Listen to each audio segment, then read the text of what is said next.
Hi creative friends, Denise from Salvaged Inspirations, and I'm so excited that you're here. Today I have a good one for you, a thrifted mid-century modern writing desk. It had a super slick Formica top, which yes, you can paint them, and I will share how on today's video. It had chips, dings, missing veneer, you name it. But you know how I love a good furniture rescue, so let's get started.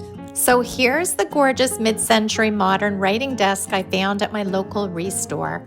It was tucked away way in the back of the store in a little corner selling for $40, and that's not a bad price these days. It did have a few dings, some chips, some missing veneer, and it had a super slick Formica laminate top with scratches, but overall, it's a gem with these beautiful clean MCM lines, and I knew exactly how to bring it back to life. The first step was to remove the price tag and the sold sign, and I like using my heat gun to soften up the glue because these stickers really stick on there, but the heat gun really softens up the glue, and removal of these stickers, it makes it super easy. Next, I went ahead and removed the 3 drawers so I could start removing the existing hardware. The top 2 knobs were quite different. I haven't seen this before. They actually just screwed in. No tools required to remove these. The larger handle on the bottom drawer, the large bottom drawer, I did use my screwdriver and remove it. With the hardware removed, it was time for a really good cleaning.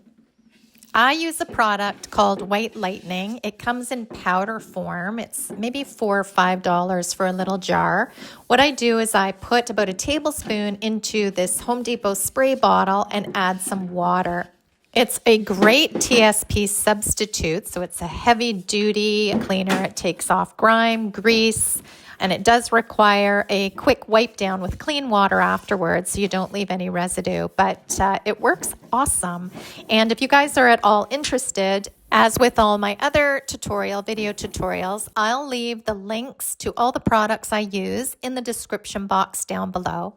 While I clean the furniture, it's also a great opportunity for me to look if there's any repairs that are required, where it needs filling, where it's scratched. So as I'm cleaning it, I'm giving these drawers and this desk a once-over, making a mental note on what I have to do to make this piece shine again. I also made sure to give this heavy-duty laminate top a really good cleaning. And some of you have asked, especially on social when I post a reel, if these pieces are unproportioned, like one leg longer than the other, or it's just not level. It's actually my floor, my workspace floor that is not level. So when you see this piece, bobbing around as I'm cleaning it or painting it or making a bunch of noise, it's because the floor is uneven. The furniture is actually perfectly good. I made sure that the little cubby space was all nice and clean, and then also went into the drawers on the inside of this desk and gave that a good cleaning as well. And when I'm able, when the piece is light enough for me to do so, I like flipping the piece over to give the undercarriage a really good cleaning. And it also helps me with the paint and or stain that I'm using as well. So flipping your piece upside down or on its top is often very helpful. To fix this noticeably missing piece of veneer, I took some Dixie Belle mud in the color brown and I overfilled. Then I went ahead and started filling the hardware holes and all the little nicks and dings and scratches on these drawers. I just wanted to point out that this wood filler is super soft to sand, and it works just beautifully on fixing smaller repairs. I would not suggest using it to fill hardware holes that you want to re-drill. If that's the case, I would bring out some Bondo, because Bondo is actually drillable. And this mud is not. It is too soft, which, again, it definitely has its place. But I would not be using it to fill these hardware holes if I was going to re-drill in the exact same spot.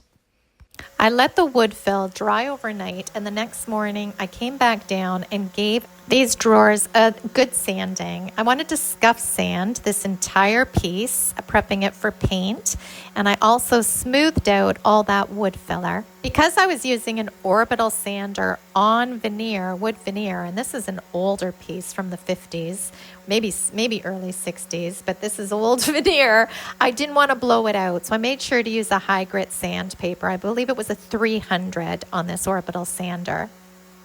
But I did go a little more aggressive on this Formica laminate top. With my orbital sander, I believe this was a 120 or 150 grit sandpaper. I should have taken more notice, but it was a lower grit for sure, because I really wanted to scuff up this slick surface before priming. To scuff sand these legs, I hand sanded with a sanding sponge. Again, I wasn't trying to remove any of the old finish, just actually scuff it up so my new finish would adhere to it nicely. And these MCM legs were so beautiful. I had it in my mind that I wanted to paint the body of this piece and stain the legs. If I want to use traditional stain, I would have had to remove all this original finish, but a kind of cheat way of doing it is applying a gel stain. The difference between the two is traditional stain is usually more watery. You need to remove the finish because it soaks deep into the wood grain. Whereas a gel stain works more like a paint, and it will sit on top of an existing finish. After everything was all scuff sanded nicely, I brought the piece back into my paint room and turned it on its top. Using an inexpensive chip brush and walnut gel stain, oh, I love this color, I went ahead and painted the gel stain onto the scuff sanded legs, and then I wiped it back with a lint-free rag.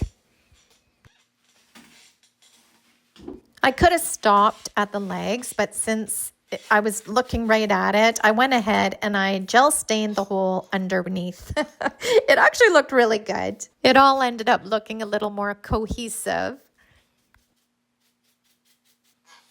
And it was just rinse and repeat for each individual leg. I would add the gel stain on and then wipe it back with the lint-free cloth. This gel stain is oil-based, so there is an odor, and it can be messy. So be sure to lay down a drop cloth. A window should be open for good ventilation, or even better, if your weather permits, maybe do this outdoors. But yeah, safety precautions, safety first. But these gel stains are awesome. They make a big difference over an existing finish. I have a full YouTube tutorial on how to apply gel stain over an existing finish, which I'll include in the description box down below. And again, I'll also include this walnut gel stain in the description box below as well. And here, as I'm applying it to the two longer legs, you can really see the difference between the original and the walnut gel stained in behind. And it really just darkens it up. It gives it a rich, deep walnut stained look without the hassle of having to strip off that original finish. Once the legs were all gel stained, I went ahead and started painting. And I chose a color called Deep Sea Blue, which is an all-in-one, silk all-in-one mineral paint, so I wouldn't have to prime all this veneer before I started painting. However, I didn't have enough in my jar. So what I did was I took a little bit of leftover black anchor paint that I had left over. I mixed the two, and it turned out to be this beautiful, deep blue-black color.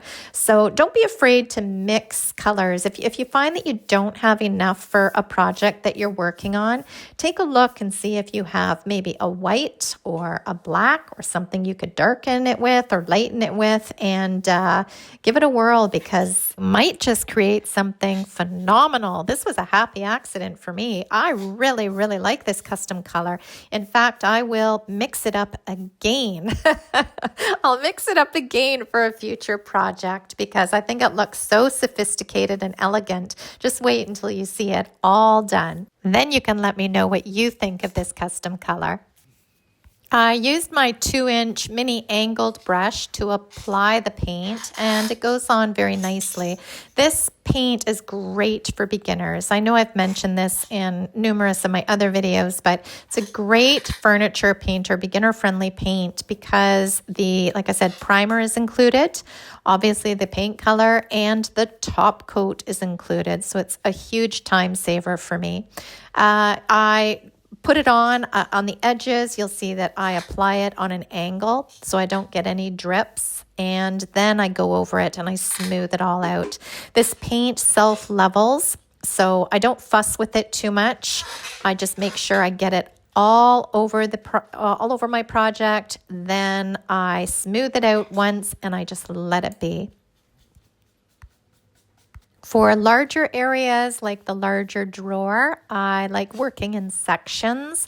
I don't feel that I have to apply a full coverage of this on one full sweep because it has an open time of about 5 minutes. Now, I don't take my time with this. I do it quickly. While the paint is still wet, I do like feathering in the new paint that I'm using. As you can see, I kind of did it in 3 steps here on this larger drawer. But again, I'm just getting that paint on there, making sure there's full coverage everywhere, and then smoothing it out and letting it be. And the more you paint furniture and the more practice you have, you'll find what your groove is. It's individual to everybody. You end up doing it kind of your own. I mean, there are the basics that everybody does, of course, but then you kind of end up in your own groove, and you will use the amount of paint that feels comfortable for you. You'll use the paintbrush that you most enjoy working with. You'll find the paint that you most enjoy working with. And then once you do, you're on a roll because it's just a joy. It's a pleasure to use products that you found that you very much enjoy and are comfortable with. So I do encourage you to experiment. That's the best way to figure it out for yourself. And here's what it looked like with the first coat of paint on it. And I just let it be and let this dry overnight. The next morning I came down and flipped the desk over, and it was time to start on the upper portion.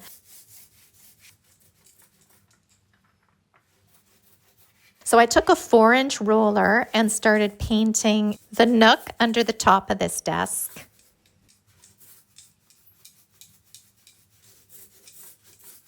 Where the roller didn't fit, I grabbed my 2-inch angled brush and I filled in the details on the side and also around the wood, which I also stained in walnut eventually. This is the original finish you're seeing here.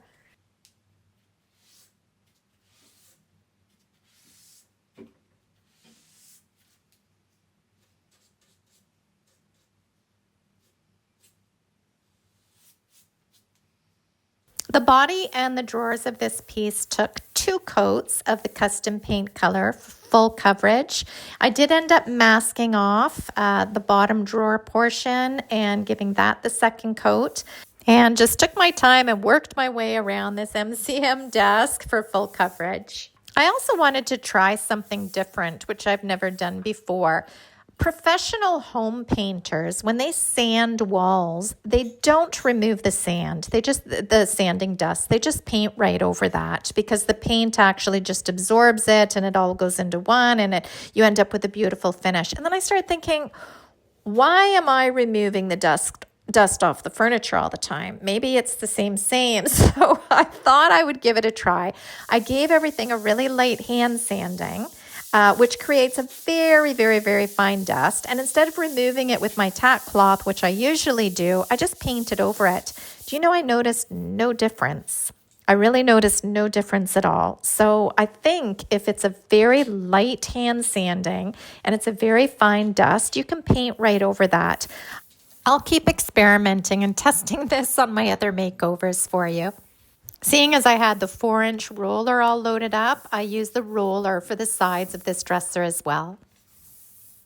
Before starting to prime and paint the top, I wanted to protect the bottom that I had already refinished. So I ended up using this tape and drape, and it's just like a painter's tape up top. I applied it underneath the lip of this writing desk, And then you have this plastic drop that you just pull out and it totally covers whatever you're working on. And there's like static electricity to it, like a static cling, which keeps the film in place very nicely. So let's begin painting this Formica. So it got a really good scuff sanding using a lower grit sandpaper. Here I'm removing the sanding dust using a tack cloth. And the key to getting paint to stick onto this heavy duty laminate is a bonding primer. I would not skip this because otherwise nothing's going to stick to this. So a really heavy duty bonding primer such as BIN shellac based primer would work beautifully. If you have the time and want to use a water based substitute, here I'm using Bonding Boss, which is a bonding primer. It eliminates odors. It sticks to everything, glass, plastic, laminate, obviously.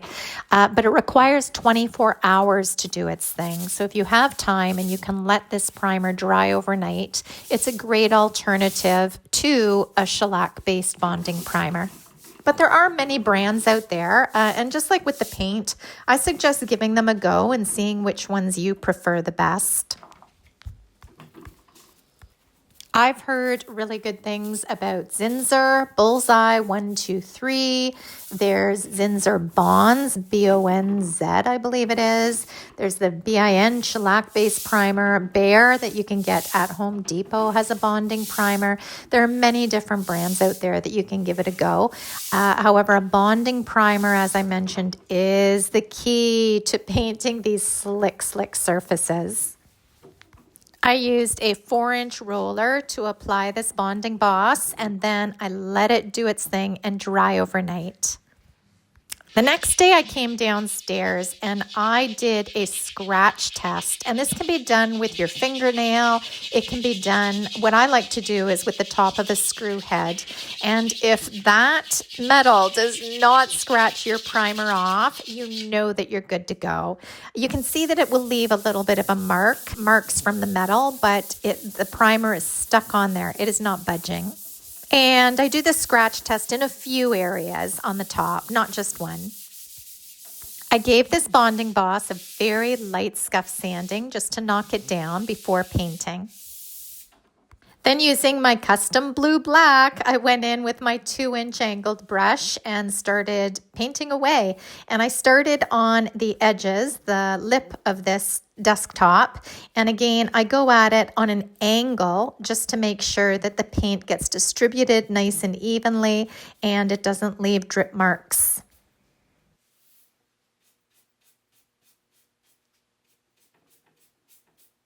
Once I have full coverage, then I go back and forth and smooth everything out.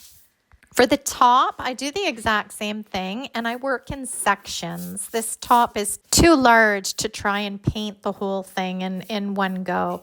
So I just take it in sections, take my time and have fun with it. And I just make sure that everything is applied as evenly as I possibly can get it. I feather it in to the last section I just painted, and then I let it do its thing because it will self-level.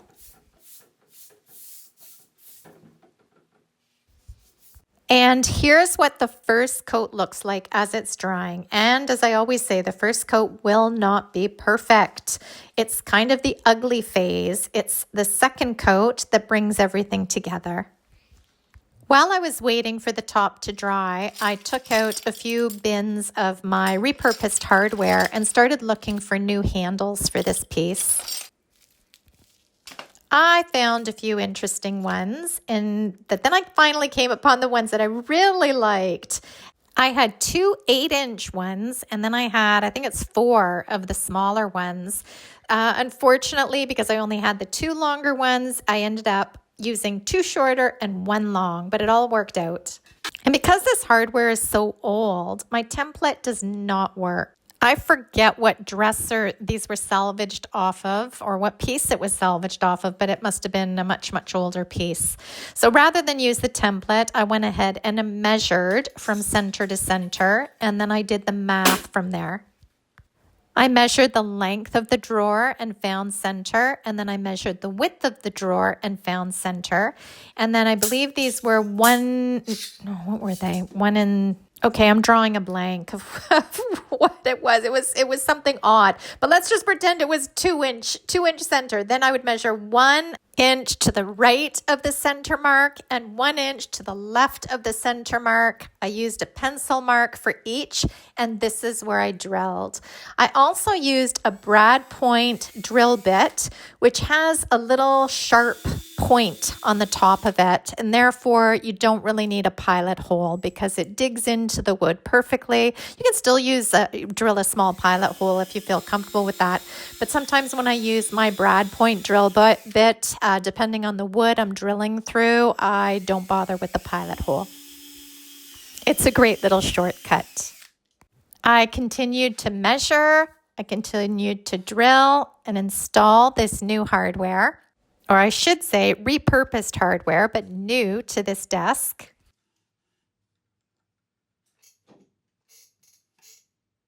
Once the first coat on the top of this desk had dried, I gave it a really light scuff sanding with a 220 grit sanding sponge. And then without wiping away the fine dust, I started painting on the second coat in exactly the same way as I did the first. And this is where it all comes together and looks beautiful. Full coverage after 2 coats, and it looked awesome.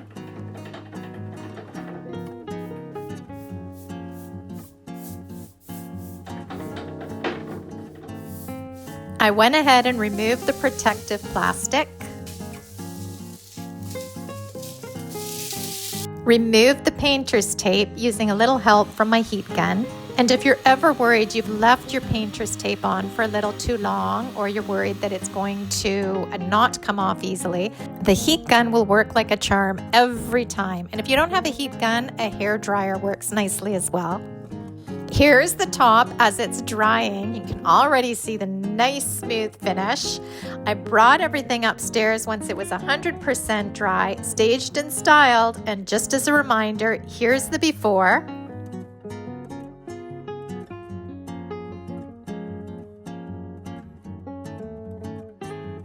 And here's the after.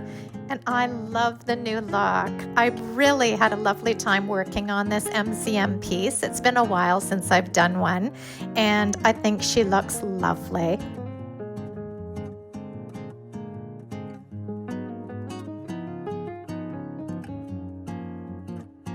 I can't wait to hear what you think of this custom color and this makeover. I hope you enjoyed today's furniture makeover as much as I enjoyed working on it. That custom color was a happy mistake, but I'll definitely be using it again. If you gained any value from this video, please like and subscribe here on YouTube. Make sure to hit that bell so you get notified with every new project. You can also find me over at salvagedinspirations.com, where I have over 600 furniture painting and DIY tutorials helping you make your furniture and home beautiful. Until next project, have a fabulous week. Bye, guys.